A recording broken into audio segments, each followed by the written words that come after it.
Ritter's trying to scoot in there alone. It pinballs to the crease. Let's get it.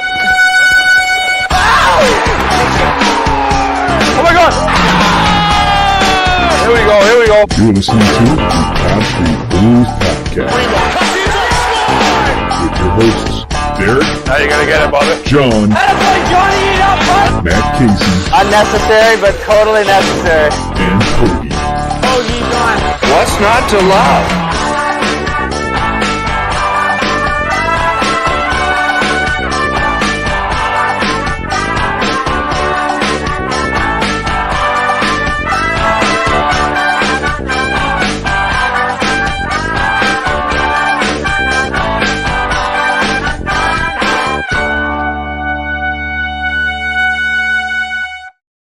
What's happening, everybody? Welcome to another week of your favorite Flyers podcast, the Pod Street Bullies. My name is Derek. And I am John. What's going on, everybody? And as always, we are joined by the Matt Casey. What's up, man? Mr. Casey tonight with that outfit. Mr. Casey. I'm really throwing everybody off with my fancy collared shirt. Look out. We're on our best great. behavior Wasn't tonight. talking to you guys. Yeah, I'm doing great. And Hoagie, who seems to be messing with a bottle of bourbon there, it looks like. Scotch, but cheers, brothers. Oh, we're getting real bougie tonight, folks. Jesus Scotch and collars. Here we go. All right. Off to a wonderful start here. Speaking of starts, Joel Farabee isn't going to be starting the season with the Flyers. I don't want to do that now. I don't care what you want to do. That was a great segue. And It wasn't. Nope, because that's not where we're starting this show. Please enlighten me. I need help. State Can the obvious. someone, for the life of me, explain to me what The birds and the bees. cryptocurrency and NFTs or VNFs are? No. I feel like So- Casey can. So crypto, no. NFTs, I've actually been meeting with a lot of NFT companies lately, and by a lot of I mean, Non-fungible tokens. non-fungible tokens. The most basic way I can it is a one-of-a-kind digital something, and it can be a piece of art. It could be A JPEG. a sketch of John. It could be, a little kid's finger painting, and who knows, whatever. Right. And what that does is it has some kind of perceived value in what's called a blockchain. Don't even get me into that, 'cause I don't know what the hell it is. But the way that they try to set it up is like, oh, this NFT, if it's done right, gives you value in other ways as well. So to extend value in other ways. And so the most basic way I can think about it is like, remember those like Subaru commercials back in the day where like, oh, you bought a Subaru, you get to go to this company cookout in Iowa at our factory plant. And there was like a whole like ad campaign around this thing. Like, it's like you buy a Subaru, then you get to go to the barbecue in Iowa, and you're like, oh, cool. So that's kind of like an NFT. It's like, oh, if you buy this NFT, either one, it can trade because it has perceived value on, other secondary swap sites, or it gives you incremental value, like exclusive access to concerts or like access to art galleries, like things like that. I just had a wonderful idea. It's a fan club. Okay, so here's the thing, right? So I'm making an inf of a Batman sculpture, right? It's a one-of-a-kind Batman sculpture, right? And Derek drops $10K on this bad boy because he thinks it's like going to go up to $25K. I have questions here. Wait. I don't have 10K, first off, and why the hell would I spend it on something you made? Because chuckleheads are doing this, and I'm not one of those. But I'm baffled by this because you can't, you own it, but you can never touch you think it. I have 10K to just throw away on some shitty sculpture. So they call that marriage. You own it, but you can't touch it. It's nacho sculpture. I mean, we could do that with our stuff. Remember all the photos and like the Photoshop things that I made when we first started out? It was just you and I, John. Right. Let's do that and be like, you buy this, you get to come on for an episode. I just don't understand why anybody would want to buy it. And why do they buy it with like warp bucks or whatever? And what the fuck is, what the hell is that stuff? I just don't get it. Somebody, it's in, baby. I've simplified it as much as I can in my head, and I've translated that to you guys. Like, I don't know anything more. The first meetings I had, I'm like, guys, I don't know what the hell you're talking about. Like, right. I don't know what you're saying. Hoagie, you should care because this, amongst anything else, is proof that the world is going to complete shit. We're starting off strong today, folks. I love it.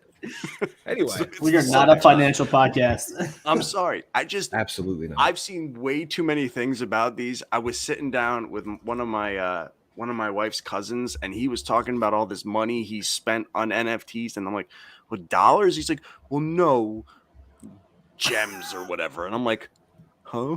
So maybe we can. All right. So maybe Chuck leads the charge in creating cryptocurrency cap room. There we go. We can shift it all to cryptocurrency, or we can just turn all our players into NFTs. Like how? Here I was wanting to stick to the thing that brought us all together. Here's a holographic hockey. Joel Farabee. The real one can't play, but you can have this one for $6.7 million. No, not dollars, gems. Gems. Oh, we're going like data mining, or what is that? Like, never mind. I'm not even going to get into it. We've lost so much time already. It seems like people are buying magic beans, is what it seems like to me. Right, spending a lot of money on magic. They're legumes. Like no one gets that. There's like digital artwork, and they've got these frames that you can put your like. I dropped $5,000 on this Mickey painting that I'm never ever going to be able to touch physically, but I can put it on my little screen here because I dropped a dozen brain cells listening to this conversation right now. Right, well, I'm sorry. I told you we were going here today. I told you. You did, and I now regret even doing this. You should just cut them off. I know. You know how hard it is to cut John Gove off when he's trying to make a point? You can't cut him off. It wasn't even a point. It was a question. I can cut customers off all day long. It's like trying to circumcise a steel penis. You cannot cut it off. All right, we're done. I'm going into Joel Farabee and the news surrounding him. Talk about other surgeries, yeah. Yeah, talk about other procedures being done. Segue. Disc replacement surgery Joel Farabee had done, which pretty similar to what Jack Eichel had done. He is out 3 to 4 months. That's going to put him right around the opening month of action when it comes to the regular season. Folks, how disappointed are we? John? I mean, is there a not obvious answer to this? It sucks. Like, what are the chances that this happens while he's training, right? And it's got to be the end of June that he's got to get this surgery, which means he's going to miss time. It's like it couldn't have happened when the Flyers were out of the whole thing, you know? And I'm not saying that like they didn't elect to do the surgery then. It sounds like something that happened while he was training, right? Everybody up in arms like, I can't believe they didn't do this. It's clearly something that happened recently. Anthony Sanfilippo came out and said as much, saying it sounds like a problem that started popping up during the offseason workouts. We all know his word is gold. I mean, I trust him more than some others. Sorry, I'm on a roll today. I'd say. No, I mean it's par for the course, right? I mean, it just seems like it's never ending with this team. Mm-hmm. Hoagie, your thoughts, man? I mean, we couldn't go a whole week without bad news. Like it was the Tortorella hiring, we were all excited, and then Farabee, our number one left winger, goes down. So it's tough. I'm really concerned about what he's going to look like when he is cleared to play. Because, I mean, the 3 to 4 months, is that just recovery or is that with training and stuff like that? So I highly doubt he's going to get anything. To my knowledge. Exactly. Yeah, that's what I'm thinking as well. So he's not going to have a training camp. He's not going to have much. He's not going to have any legs under him. So it's really going to be tough. Well, I mean, they didn't take off his legs. Yeah, just the spinal cord. No big deal. Matt Collar, I mean, Casey. You feel for him. He had, a couple minor injuries last year, and you're like, okay, it's behind it, but it just kind of feels like a continuation of, almost a year ago, the start of this whole SHIT show with Wade Allison getting dinged in the rookie game, and now it's like, oh, geez, we just can't catch a break. You want to have positive momentum going into the season, at least a positive mindset, and especially with Tortorella and the new regime that's going to be coming in from a coaching standpoint, you feel for Farabee and his growth as well. There's nothing, I can't see a silver lining coming out of this. He's not going to be around the team for training camp. He's not going to get to know the coach. Like, he's going to be out of shape when he comes back, and understandably so. And so at best, what do we think? Thanksgiving at best, that he's probably like in some kind of like playing capability. It's rough, and I think now it's like Chuck's like, oh Christ, one other thing I have to account for this year. It's like, there goes that trade, right? It does call into question though, because it's looking like there is the possibility that he has to start the season on long-term injured reserve. With long-term injured reserve, that $5 million doesn't necessarily come off the books, but there's an extra $5 million to play with while he's out on long-term injured reserve. We could bring back Sam Moran. Bring back Sam. He knows how to play wing. He does. He's retired. People come out of retirement all the time. See Brett Favre. But right. Does that beg the question, is that somewhat advantageous for the Flyers considering the position they're in when it comes to the cap? Well, no, because you've got like a month and a half where it won't be on the cap, right? Like, but it buys them some time to potentially work some stuff out. Like, let's say they're still working on a JVR trade, but nothing's like, set in stone. They're still kind of waiting for some dominoes to fall. Maybe he starts the season off hot, boosts his value a little bit. I don't know. Again, sure. I'm just throwing it out there because that's $5 million that could potentially make a difference in terms of who we're bringing in. I don't know how it works during the off season. Don't get me wrong, but I mean, hypothetically speaking, but I just feel like it wouldn't be a long enough time away. Like, I feel like if you're not going to be able to trade JVR this offseason, I'm not sure what October or November is going to bring that would change that. Right. I don't know, man. I think JVR is going. I think he's going to be trade deadline. I agree. That's when we're going to get the best bang for our buck if we can't trade him in the offseason and not take a total hit on it. Right. What do you think, Hoagie?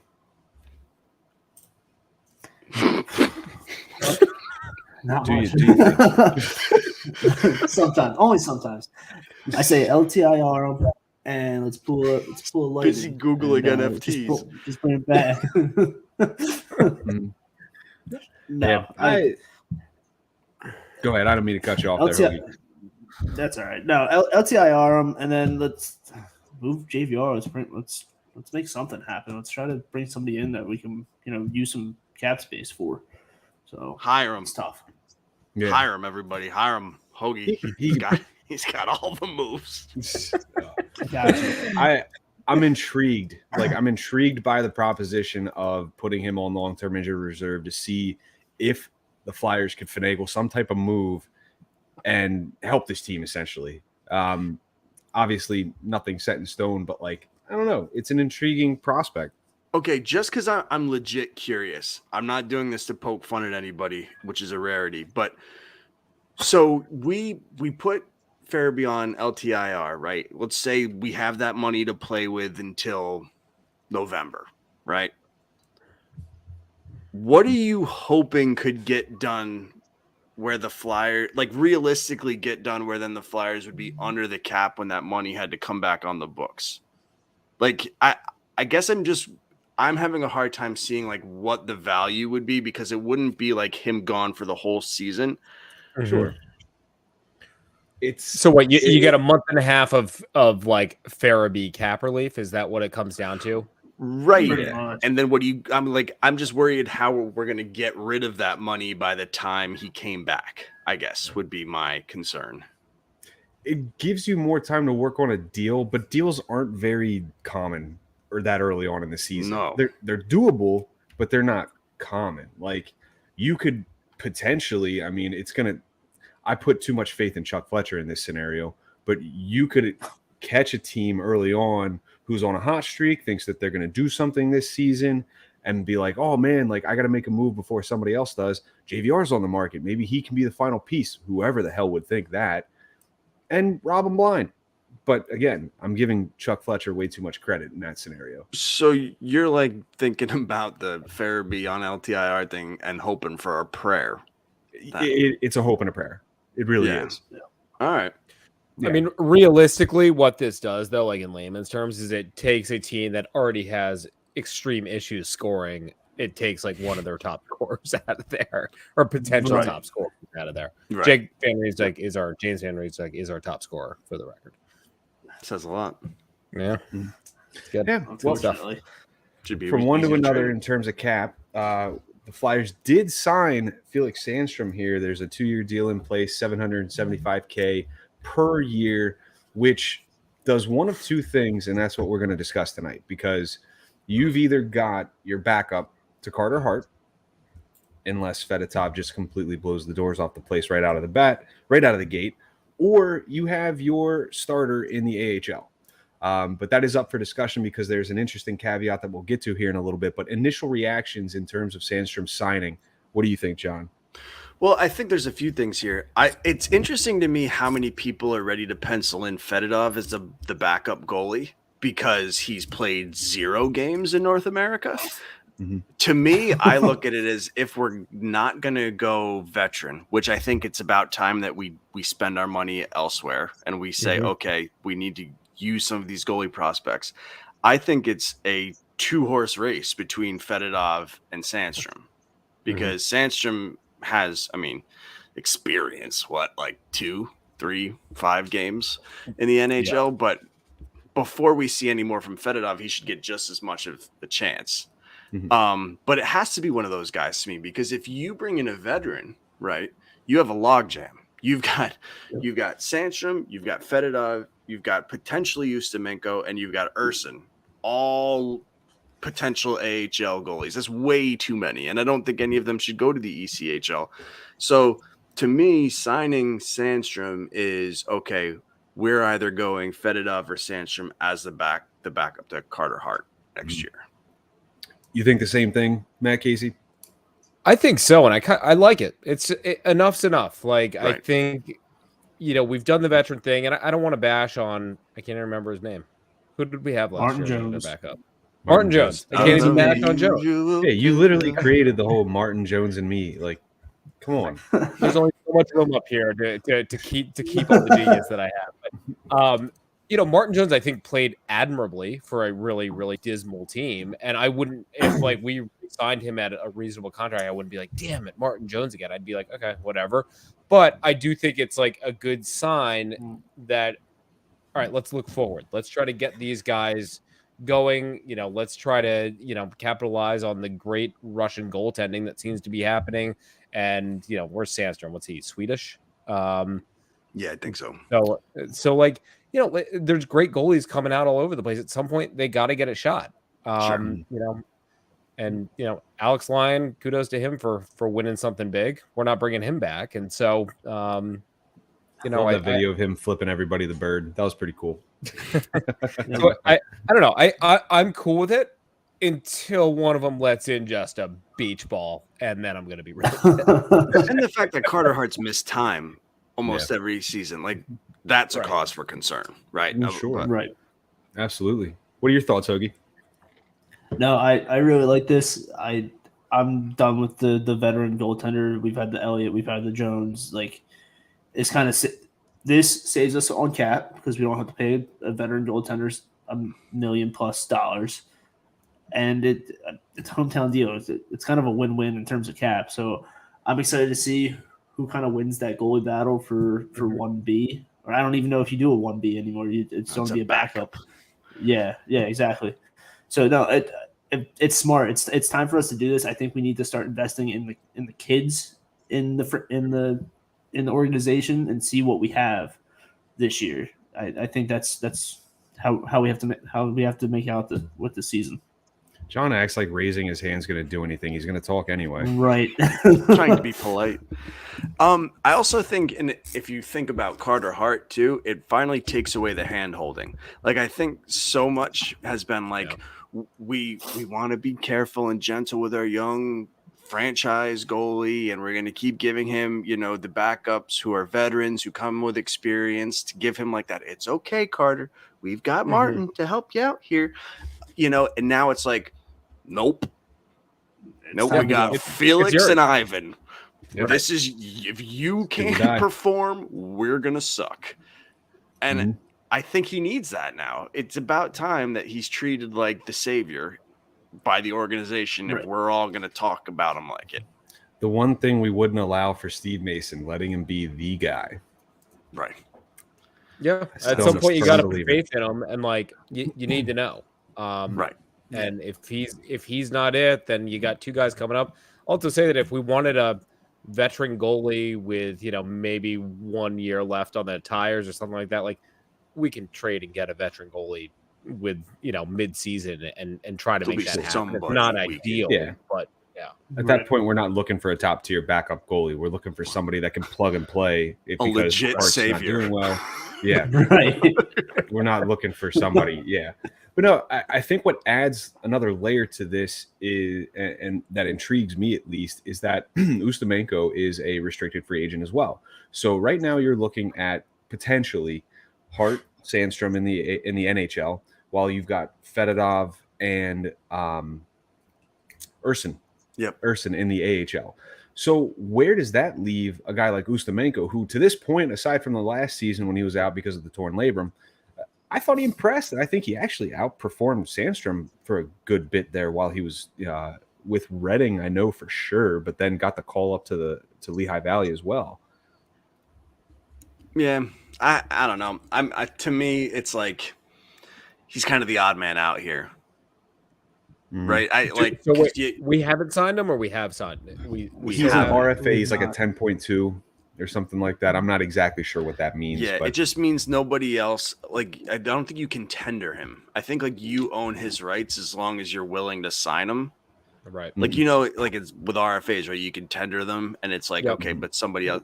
I don't think that's the case with him. It's like he's yours unless you're like, no, not interested. Yeah. Got it. I mean, I think honestly somebody would pick him up, but again, it's not like somebody that's going to make an immediate impact at the NHL level, at least. Hoagie, I mean, do you have any input in this? I don't really know much about Urson, to be honest with you. Well, we're talking Ustimenko, so that's not relevant. My bad. I'm just so Where lost. are you? The whole Space Cadet. I don't know. Damn. Yeah, I don't know. Blue or something? What's going on? I've been trying to, man. No, it's not scotch. That's paint thinner. I'm just tired of the logjam. I'll just leave it at that. So let me ask you this, because I'm like Hoagie. I don't know the prospects all that well. Like I know Sandstrom because he played 2 games with us, and that's about it. Like you guys know, John and Derek, you guys know the prospects a lot better. Like who realistically do you think is the best of, let's call it the 3 of Fedotov, Sandstrom, Ustimenko? Fedotov. You think Fedotov is? So the interesting thing is here, I think maybe 2 seasons ago I would have said Sandstrom. Mm-hmm. But I think that if you ask most people who follow, they would say Urson. Actually, I know you didn't mention his name, too, but Urson is probably the one with the biggest ceiling. Some people will say Fedotov, but it's like Ivan Fedotov was a 7th round pick that nobody was paying any attention to. And then all of a sudden he started playing really well in the KHL. And like that could translate into a really good goaltender, but you really don't know. Right. So it's a different style over there. I think a few months ago, Mertitas brought up that in the KHL, there's rarely traffic in front of the net. So that's something new that he's going to have to deal with over here, because that's a common occurrence. So that'll be fun, for lack of a better term to see. So it's like saying he's a really good arena football quarterback or something like that. And that's going to translate to the NHL. I was a great flag football quarterback, but guess what? My skill would not translate to the NFL. Yeah, I mean, I think that all of them have come with some level of intrigue. I think that Ustimenko is the one that is going to die off quickly because, I think that once you also get that ECHL attachment to you, it's hard to make that full jump. And there's just too many of them. Like I had always pushed for trade one or two of them while all their stock is so high, because at one point they were all like potential starting NHL goalies. Yeah. But now you're starting to see a little bit more reality with somebody like Ustimenko, maybe even Sandstrom. I mean, Sandstrom is NHL backup at best. Yeah. In my mind. He's starting to get pigeonholed in that type of role, which it's okay. Right. I mean, he was a third or fourth rounder, I think, if I'm not mistaken. He was a third rounder. Yeah, which, okay. I mean, right. You can't expect to draft a stud goalie in the third round, but like getting a quality backup in the third round is pretty decent value, in my opinion. Well, yeah, I mean, goalies rarely go, in your first round. They're like the NHL's running back. Yeah. That's fair. That is fair.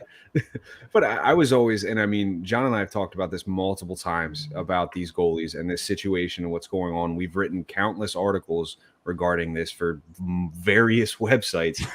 I've always been a big Ustimenko fan, and I think that he could still be a really good goalie.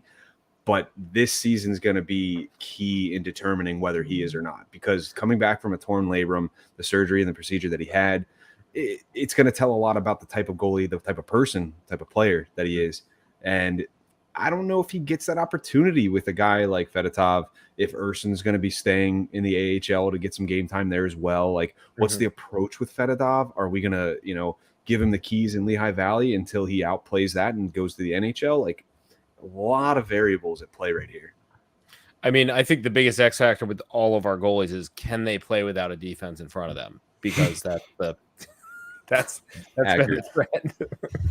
Right. I mean, but if you talk about the coach that we just hired, right? If his system is to help protect the goaltender, you'd like to think that they're going to be in a better position to succeed. Mm-hmm. Sure. But also, personnel's a thing. And all of our good players seem to be going down again. Right. Unfortunately. So, anything else to add to this conversation regarding the whole goalie situation? It's going to completely mean nothing when we sign a veteran. Because it'll probably happen. Right. Good point. Well, then we get to what else is going to need to be done here. We've got, about a week and a half to 2 weeks. Or no, it's about a week and a half until July the draft. 7th. July 7th. So we have about a week until the draft, and then free agency shortly after. So it's creeping up quick. And the Flyers still have a lot of things to address. You've got assistant coaches that need to be named. You've got players that we're going to be looking for in terms of what positions they're in. Like, essentially, I'm looking at, and I'll go to you first, John, obviously, or else you're going to be upset. Priority list. What's at the top? Is it coaching? Is it personnel? Is it players? What are we looking at first and foremost here? Well, I mean, I don't want to spend too much time on assistant coaches. I would just love to get Andrew Burnett. I know that name has been floated out. That would be an awesome thing to get him to run the power play and have him almost just set up to be the successor to John Tortorella. But for me, when it comes to actually dealing with the roster, I really want to look at this as, let's not be stupid. Like, to me, if there's an opportunity to improve our center depth, if we can go and get somebody who's a 2C or a legitimate 3C, like a bonafide 2C though, right?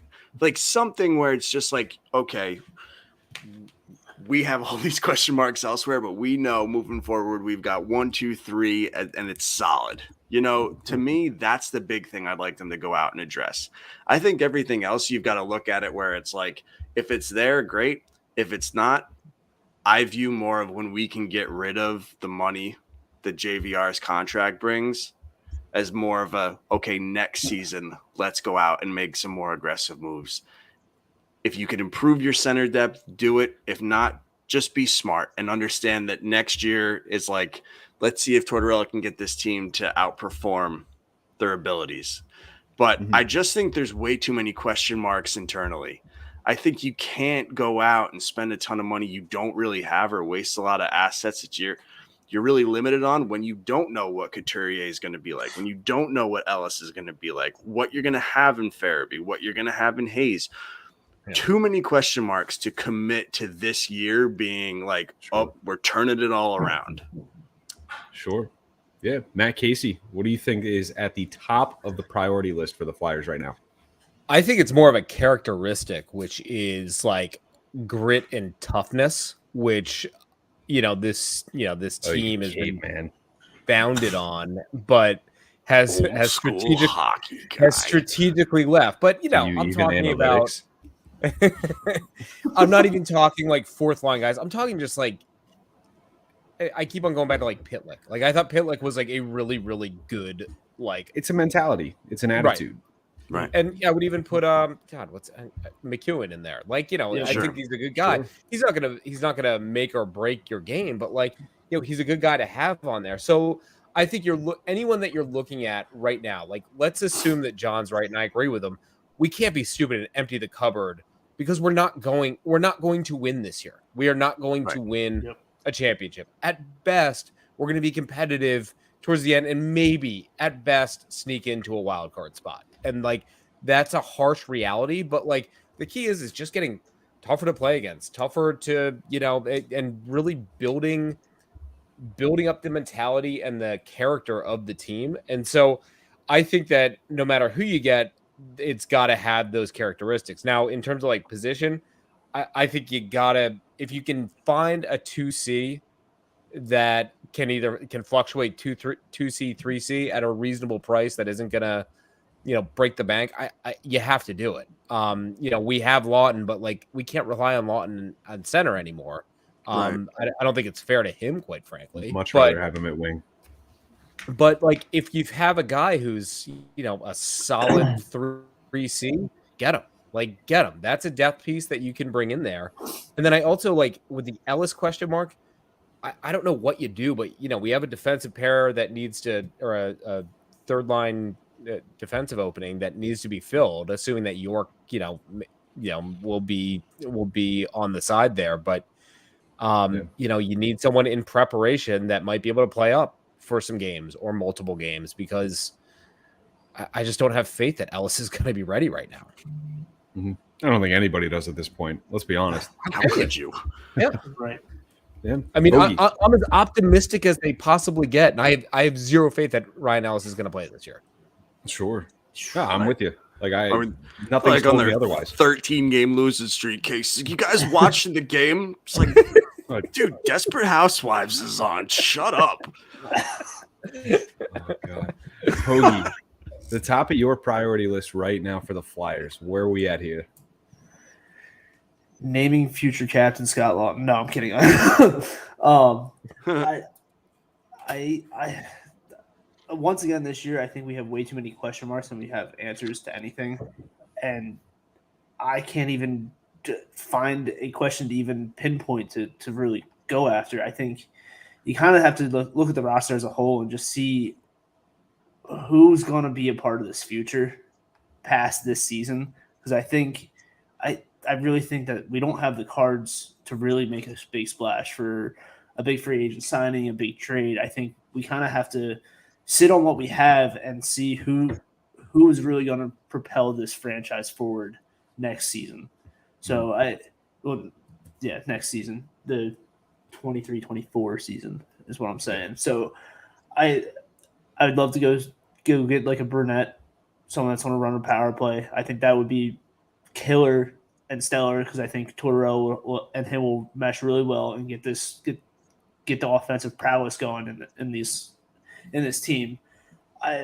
It's just tough. I think we do need that power play. I think we need the system to really click and kind of have that learning curve this season to really click and get on track for future. Sure. Yeah, it's an interesting point. And I think Burnett would be a solid get, honestly. You bring him in, implement a system on the power play that can work for the players involved. Obviously, it's going to be much different than what we saw with Florida because their players are much better than ours. Right. But, and I bring this up just sheerly out of curiosity and for the purpose of debate. bringing in Andrew Burnett, do you think that would have an impact on whether or not Giroux is open to coming back? Not saying I want him back or not, but I'm opening up Pandora's box in regards to this. I want to know your opinions. Because, I mean, it seemed like they worked well together. I think that, Giroux was decent. He was great on the power play here. I mean, listen. We've ripped the Band-Aid off. No. Right. No. Right. We're done. I think, and I also think that Chuck Fletcher, whether you agree with his moves or not, has made a point that he's trying to change the face of the Flyers. Whether it winds up being for good or for bad, he's taken all the old faces out to pasture, except for Sean Couturier. He's it, really. Right. I mean, everybody else is hopefully this new wave of Flyers hockey. He brings a guy like Claude Giroux back. It completely negates anything. Right. Yeah. No, and I agree. I just wanted to bring it up for the purpose of debate. We know where you stand on this, Hoagie, because you tweet about it and text us about it all the time. No, we're not bringing Claude Giroux back. Run it back, baby. I'll kill you, I swear to God. My top priority right now is clearing cap space. And that, I think, sure, you want to bring assistants, have them in place soon as well, because you've got the draft and free agency coming up. And honestly, too, I think that having those assistants in place is probably more essential than clearing the cap space right now, because what you did with hiring Tortorella is you brought a somewhat face of a franchise here, because now you're going to market the hell out of Tortorella, which is the right move, in my opinion. And they did themselves a big favor in that regard, because when you have players that played for Tortorella in the past speaking so highly about him and how they loved playing for him and things like that, NHL players, man, it's a small circle. Those guys all talk. They all know. So you're going to attract, in my opinion, more people, and they're going to want to go to Philadelphia to play for Tortorella. Now, they're going to want to go to play for Tortorella. They're not going to be swayed by, hopes and promises of better days in terms of a team being competitive. But if you could potentially sell somebody and say within 2 to 3 years, which we've heard ad nauseum for God knows how long now, I can't help but think they could potentially turn it around in a couple years here. And maybe that's just the hopeless, optimistic Derek talking right now. But Derek, you did yourself a favor with Tortorella. I'll take you a little further. I think they have this season as a transition season, and that's it. Exactly. I don't think they can sell 2 to 3 years. I think it's this is year one of John Tortorella. We have contracts that are just going to be difficult to move. And I think we all agree that JVR will not be moved without retaining salary or having to give up a draft pick. They've been trying to sell 2 to 3 years for the last 10 years. Right. And so that's why it's never going to 2 to 3 years away. Exactly. They'll never be able to sell it again. JVR could be somebody that a team wants at the trade deadline. I think he would be. Right. Yeah. So to me, it's just you have to look at it as he's going to be on this roster going into this season. Do what you can, but understanding that next year, it's this is setting the foundation, seeing what guys like Provorov and Konechny and Sanheim and all are like under Tortorella. And then next year you have some serious moves to make. Yep. Yeah. I'm with you.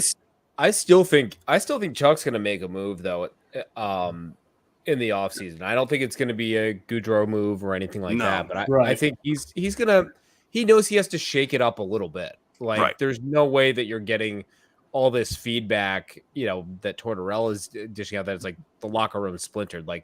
There's a reason. It's because the guys aren't gelling like they should be. And so, I know we laugh about are you a friend of Kevin Hayes or you a friend of Atkinson? It's you know what though? It's not the most ridiculous thing in the world to be all right, you might need a couple of those guys in there on a 1-year deal or a 2-year deal or something like that to help fill this out a little bit. So at the end of the day, you got to lay a foundation. You got to do something this year to help lay a foundation moving forward. And whether that's Gaudreau, Kadri, whatever, Like, it's got to be a move in which you're going to say, this is the direction of the team, and we're going to be tougher to play against. We're going to be faster. We're going to be stronger, more skilled, whatever.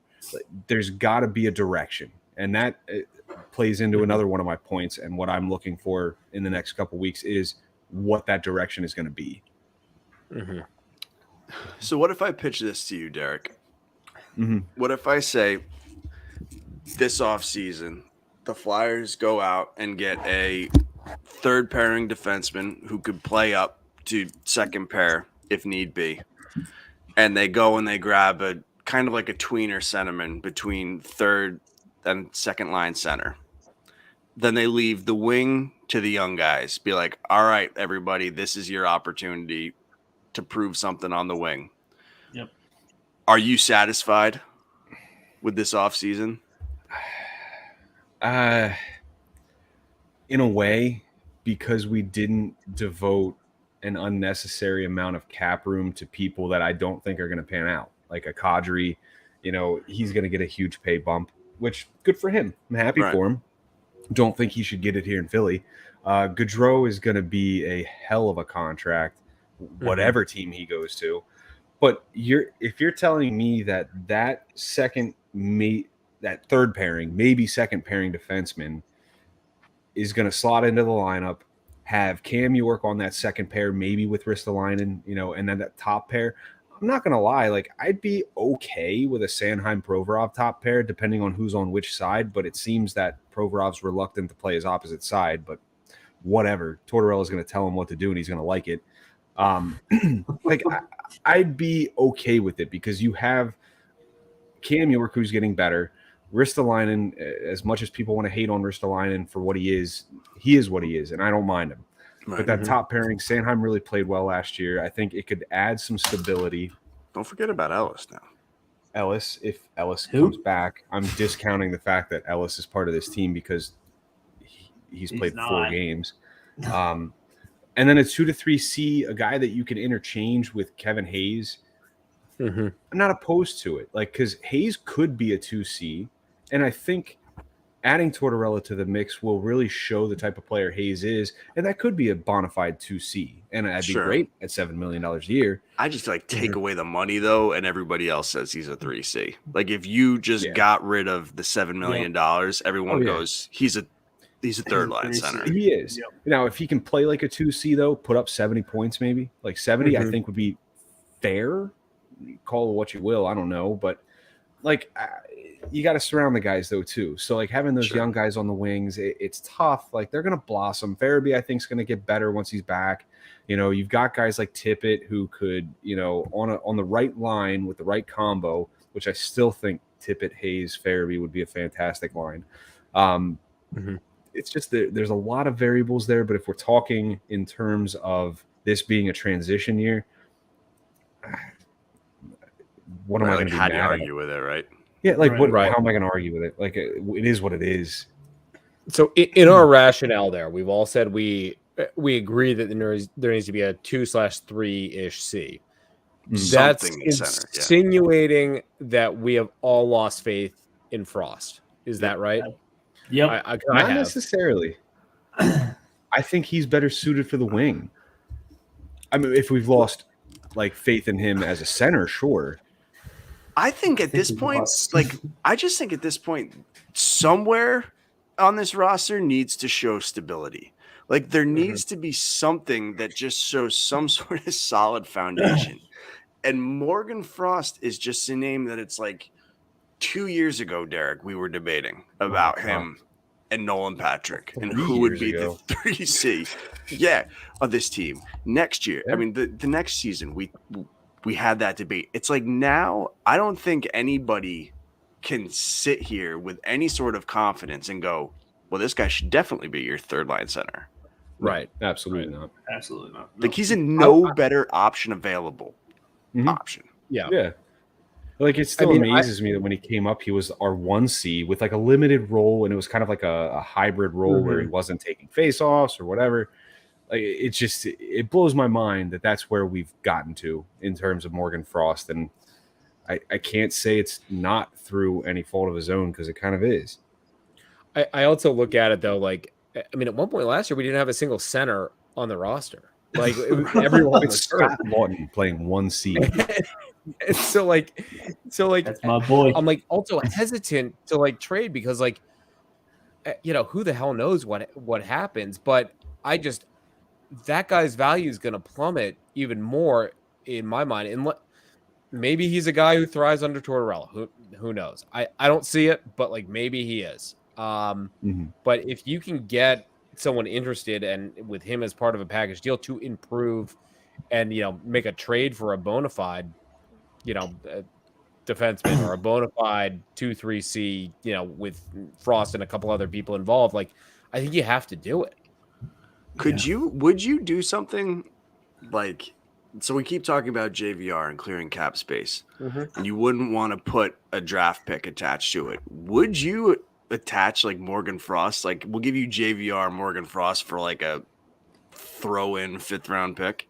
Yeah, because that clears an extra $800K. Why not?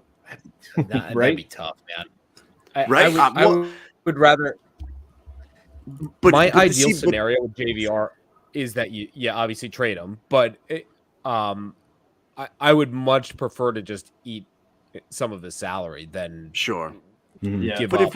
if we're all saying that we give up on Frost though, like would you be opposed to that? Where it's like No.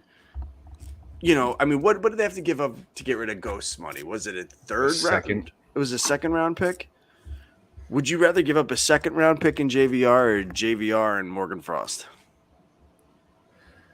JVR and 2nd Frost. round pick. I don't know, man. Do we have any I 2nd think round it'll be all picks? 3. It I think it'll clears be all more 3. cap. It clears more cap, and that's what the Flyers are in dire need of right now. It sucks. Calling it quits. But dude, what's he showed us to this point? As much as we debated, like John said, so often whether this guy was going to be a 3C for this team over Nolan Patrick, and now it turns out none of them are a 3C because they all suck. Like it's annoying at this point. Like let me throw this out. Let me throw this out there though. A year ago, we were like, we have to get rid of Nolan Patrick, and we did, and we ended up getting Ellis. And yes, Sure. I know that was a more complex trade with a 3rd team in there. Sure. There's a more like we're not the only team sucking wind and that like needs to great cap. Like there are other teams out there that need players that need understand the change of scenery and stuff like that. Like we're not sitting here like the only outliers in the entire No, NFL. for sure. Right. Like nobody like we would have thrown Nolan Patrick out for a bag of pucks last summer, but we ended up getting a 4-game a year. But I'll tell you, man, if you could clear JVR and guarantee to get a serviceable center and a third line, third pair defenseman with that money, later Morgan. Fair point. Yeah. Fair point. Yeah. Absolutely. And I think maybe that's where I misread it. So like it's almost like so let's say it's a Phoenix thing again, where or Arizona. It's like JVR, you're going to Arizona, but like Arizona then does a sign and trade. Like they sign somebody, trade them, then something like that back. Like, well, I'm more saying of like clearing the cap space, knowing that you can then go out and get with Somebody that else. extra money. You know what I mean? If it's a legit improvement, a legit player, and it's like, okay, we're giving up on Frost and JVR, like I'm fine with that as long as we have the return direct. If it's just for like picks and a salary dump, and like we don't end up doing anything with that money this year, I'm gonna be, and like we're just gonna hold on to it till next year, and it's like no, now. Well, at that point, you should just hold on to JVR then, and and Frost, and yeah. You know what else I want out of this though? Like in the very near future, 2 things really. The first one, I want updates. I want to know where we're at with Ellis. I want to know where we're at with Couturier, where they're at in their recovery. And maybe that's just me being needy. But, like, come on. 2 of our supposed top players, like, let me know. I want to know if they're going to be back soon. I want to know what's going on with Ellis, whether he's willing to share it or not. I get, but timeline, something. Hey, we're looking at potentially, November, December. Yeah, I also Chuck want an Fletcher assurance. never sounds enthusiastic about Never. And that's what Dallas's scares me. updates. Yeah. But like I also want an assurance from Chuck Fletcher. Right. And this is more of like a vague statement, but I just want him to let everyone know that he knows what he's doing and that he knows what to do.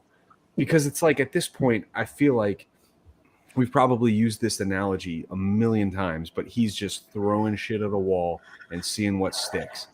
It's like, tell us a direction. Tell us what. I don't need to know every little detail. Like, I'm going to try to trade this guy for this and clear up this much space and then try to acquire this, yada, yada, yada. Tell us what needs to be done in your mind. I don't think have to there be has specific. Been subtle hints, though. Right.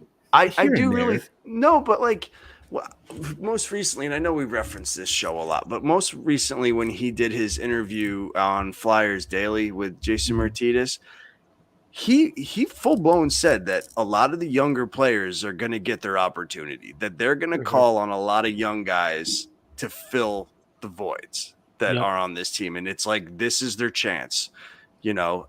So to me, like, that is showing his hand. It is saying, okay, next season we are going to employ young players to fill a lot of the holes. Now, whether that means you're going to fill all of them, you know, I doubt it. But to an extent, but like, what are you going to do to plug them in? Because you still have guys like JVR. Are you just going to bench him? Like, that's $7 million sitting in the press box. But what GM is saying that right now? Like, what GM is going, well, here's the plan. We're gonna bench JVR and we're gonna have Tanner Lashinsky play 3C, and then we're gonna like. There's things that you could say though. Like, I don't care what you're making. Yeah, he's saying them.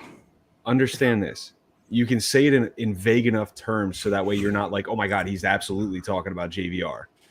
You can say something to the effect of, you know, it doesn't matter what your standing is in the league. It doesn't matter how much you're making. Like, if you're not performing, you're on the bench, you're in the press box. I think stuff like that. I think that's Tortorella's role to be saying that, not necessarily Chuck's role to be saying. It's far too soon for Tortorella to say anything about anybody. It's never too soon. I don't care. Derek is the guy with the sign outside of Comcast. Sell the team. False. I've only left about a dozen Google reviews. That's about it. No. You know, I think you look at what they're actually doing, and are any of us upset with the Tortorella hiring? No. Like, I think it's still like a little bit like, okay, does this mean 2 years, 5 years? Like, what does this mean? Given the fact that Tortorella is, you know, about to hit senior citizenship, he's what, 64? 64 as of just his birthday. He can retire in a year. And so, like, you know, you have to think that, okay, he's not here to give his best shot in 7 years, be like, oh, damn it, I'm done. Like, you know, I'm sure part of the conversation that they had is like, all right, this year is going to be a bit of a rough one, but we have to improve, which I think is like, there's nowhere to go but up. Like, we can improve. But I think he's got to be looking at this as like, okay, I got 2 or 3 like really, really solid years after that. And then it's like, he's got to be done. And so I think like that's. You want the window? How long is his contract? 4 years. 4 years. There it is. Yep. You get 1 year I transition love how I year. backed into that number anyway, though, and didn't even like think through the contract. But like, that's the window. He's not, I mean, unless all of a sudden this team goes like on dynasty, you know, on a dynasty threat, he's not going to re-up. Guy's going to be pushing 70 at this point. Right. It's a 4-year window. He'd already said he's done. Once the Flyers stint, he's done. But they can extend his stint, buddy. Well, yeah, but he said essentially this is the last coaching gig that he's got. Don't come shopping for lingerie most of the show, barely paying attention, and then try to do a rebuttal. All right? God forbid. Oh, man. I can't even defend Hoagie anymore because John's just like such a dick. Because he's over there looking at leopard prints, and then I don't get what's wrong with that. Sure. Hoagie, you have been a little bit off your game tonight. I will say. I know. You've been a little bit off. It's been a while. This is only the second week that we've had back since like God knows how long we haven't done a show. Yeah, but nobody else is smoking embalming fluid over here. All right. Rough Fair. one there, all right, That is man? fair. Yeah, what's in that scotch, Hoagie? Dead rats. Yes. Well, look, regardless Dead of whatever's in rats. there, if you can redeem yourself here with the dad joke, Go. we'll call it even. Do it. This is actually a one that I wrote myself.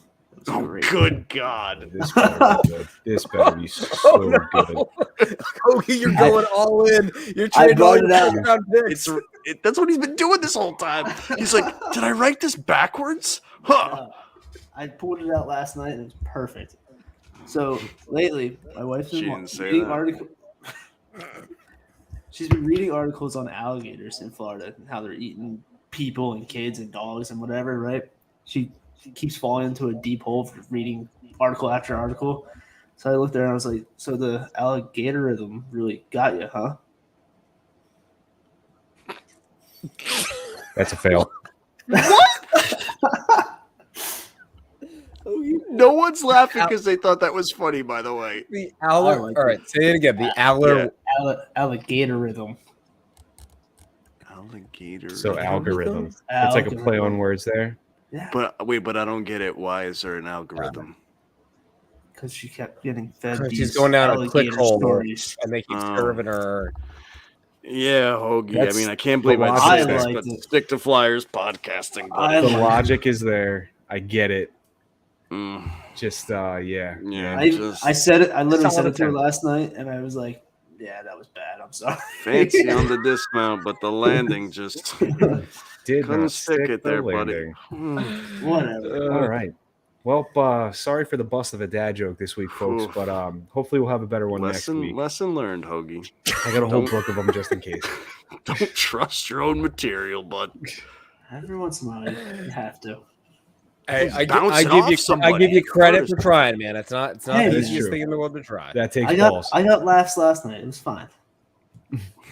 Well, how many You people are guys are just smoking the dicks. embalming fluid, drinking the melted rat? A for effort, man. A for effort. We'll give it another go next week. But until then, Matt Casey or Hoagie, I'm sorry. Whatever, which one of you wants to take it away? I don't care. Go ahead, Hoagie. Pod Street Hose on the Twitter app. Matt Casey. Hey, Pod Street Casey. That's CASEY. Pod Street Casey. I like a lot of things. Don't post a lot, but I like a lot. So got that going for you. Including collared shirts and sweaters on a Monday at 9 o'clock. You bougie Like who, bitch. as an adult, John, who Yes. owns a Mickey Mouse T-shirt? Kids with a guy who has kids who like Mickey Mouse. My and father. it's not a Mickey, it's Mickey and Minnie. Oh my gosh. But like, who owns that? I do. You're looking at the guy right now, Right. literally holding the shirt up to prove. I'm just saying. I'm not trying to prove nothing, Casey. You come down here, bougie AF, looking Yeah. like Mr. Businessman. It must be lonely up on that pedestal, you prick. Surprised he didn't whip out a pipe, but just All right, she. and not the pipe Hoagie smoking either. I mean, that thing was I wish I liked a good old pipe. Just like right. sit there Nothing more badass than like a wood pipe, just shoving it with thing. Shut the hell up and just Oh tell. my Oh, we gosh. can't even find you on Twitter. Give your spiel, John. You. I've been sad, giving my spiel sad since bastard. 8 o'clock. I started my spiel at 8 o'clock. Give us the spiel, like what you do at the end of every episode. I can't barely tell you even that. do it. You You can can, suck it. you can find the show on all your various podcast listening receptacles, included but not limited Receptacles. included Hoagie again. Receptacles. Alligator rhythm. All right. All right. Come on, John. Included but not limited to Apple Podcasts, Spotify, Spreaker, Stitcher, Google Podcasts, Amazon Music, Pocket Casts. What up, Casey? YouTube. collars are encouraged on Pocket Cast, though. Douche. Right, Bougie Cast. Bougie Nobody Cast. Right. Bougie cast. And if you're looking for somewhere else to listen, just Google it, baby. Yeah. I think you can ask Alexa now too, since we're on Amazon Music. That'd be kind of cool. You can. The sound quality's not great, though. I tried it. I mean, that's just your Oh, speaking. yeah, must it's totally suck. Alexa, not our bootleg setup here. I dare say her name out loud because she's gonna start. Oh boy, Yeah. Alexa, play Pod Street Bullies. Now you got your headphones. Take your headphones out. No, Let's test it. I won't. Come on, man. No, I'm Kids not will go doing back it. to sleep eventually. No, it's the worst when you say her name and you don't need to, and then all of a sudden you're like buying wrenches. And then you got to explain to your wife why you just said Alexa and you didn't mean the actual Alexa in there. That's All not your right. middle name, love. Like, no, it never was. What the hell? Anyways, you can find me on Twitter at Pod Street Bob. You can find all four of us on Twitter at Pod ST Bullies. And you can find us again next week, likely same time, same place on Twitter. Or, I'm sorry, the Twitter app thing, and then on Facebook as well. I don't know what you're. Matt Casey has something. No, I think next Monday is probably not going to work because it's 4th of July. 4th of July week. Good idea. Yeah, Right. yeah. 5th of July, we're all gonna record outside. Yeah. Oh, yeah. It's the 5th of July. Can't wait for that. Please check out our affiliates also. Flyers High and Wide at Flyers HW on Twitter. 5 Minute Major Podcast as well. They're on Twitter at 5 Min Major Pod. Sorry. Dave and Master over there at 5 Minute Major Pod. Otherwise, John was alluding to something else that I probably forgot. So anything else to add, John? No, to mention our affiliates. That's what I was going for. Oh, I'm glad someone's here to remind me because I'm an idiot. I was just going to say bye now. You suck. See you later, guys.